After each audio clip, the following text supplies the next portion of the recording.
initially my thought was to simply take it easy for a while. And so I became a visiting professor of law at New York University, and I also became associated with a humanities institute at New York University and directed the Humanities Institute.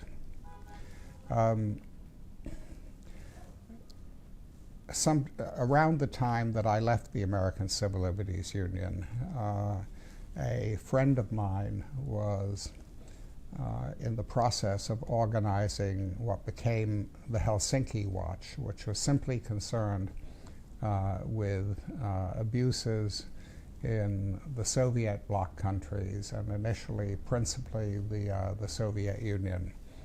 And he was the head of a large publishing firm, the largest publishing firm in the United States, Random House. And he asked me to join him. And he became the chairman, I became the vice chairman of the Helsinki Watch. And I was active in that while I was teaching at New York University Law School and at the Humanities Institute. And then in 1980, November 1980, Ronald Reagan was elected President of the United States. And the previous president, Jimmy Carter, had tried to promote human rights internationally. Reagan was turning his back on efforts to promote human rights. And at that point, it seemed to me that the human rights issue was going to become a large factor in the United States. Agreed to become the director of the organization, provided that instead of just focusing on the Soviet Union and Soviet bloc countries, we would be engaged worldwide. And I decided to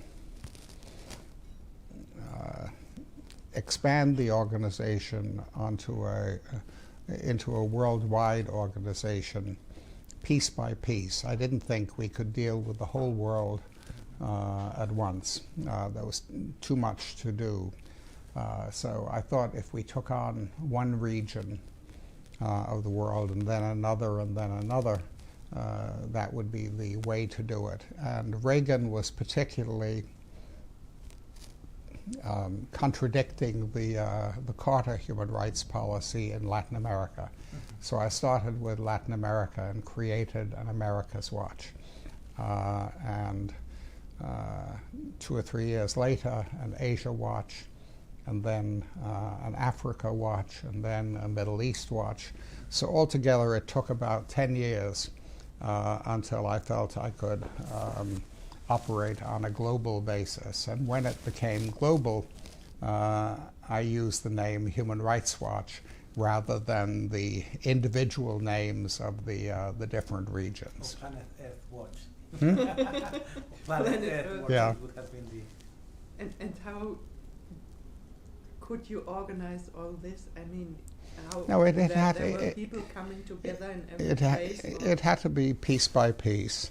When I decided to deal with Latin America and the America's Watch, I needed to find people who were particularly expert on human rights in Latin America.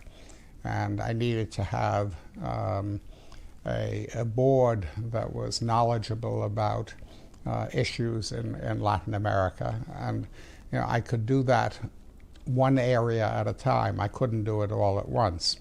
So you personally called them? And yes. Okay. Yes, I asked people who I knew, who do you respect most in terms of human rights in Latin America? And I got different names, and one of the names I got was an Argentine lawyer named Juan Mendez. And I went to see Juan Mendez and persuaded him to join the staff. Juan Mendez had been a lawyer in Argentina. He had defended political prisoners.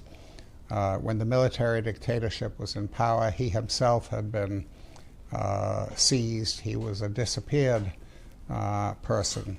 So he's one of the people I found who I feel he may be at the top of the list of the people, but I found people for other parts of the world.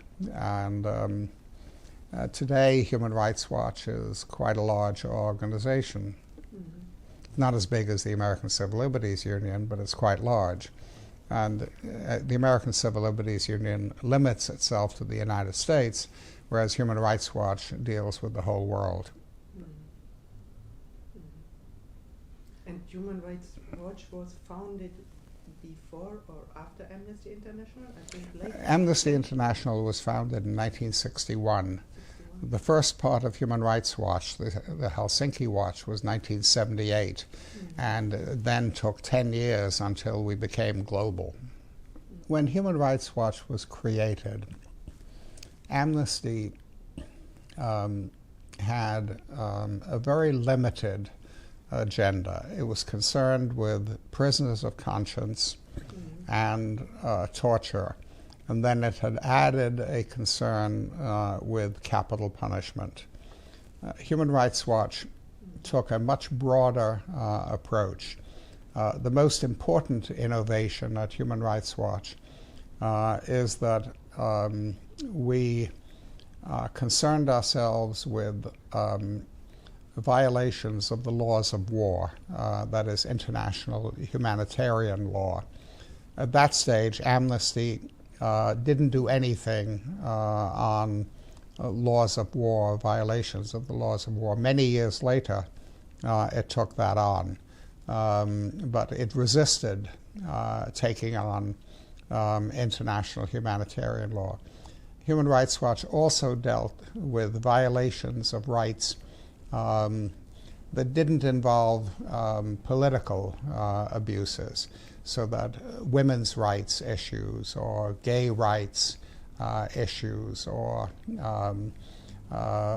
rights to a fair trial for ordinary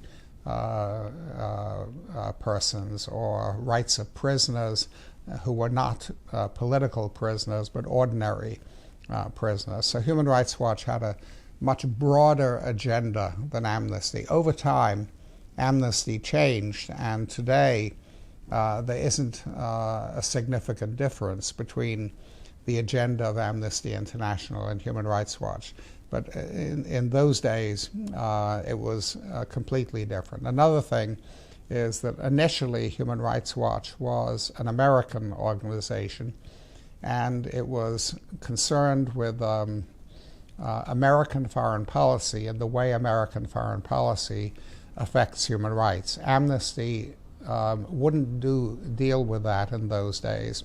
Amnesty took the position that it would only deal with American foreign policy if it could also deal with Soviet foreign policy, and it couldn't deal with Soviet foreign policy or Chinese foreign policy, so it didn't deal with American foreign policy. Human Rights Watch immediately focused very much on how American foreign policy affects human rights. It also tries to deal with everybody else and how their policies affect human rights.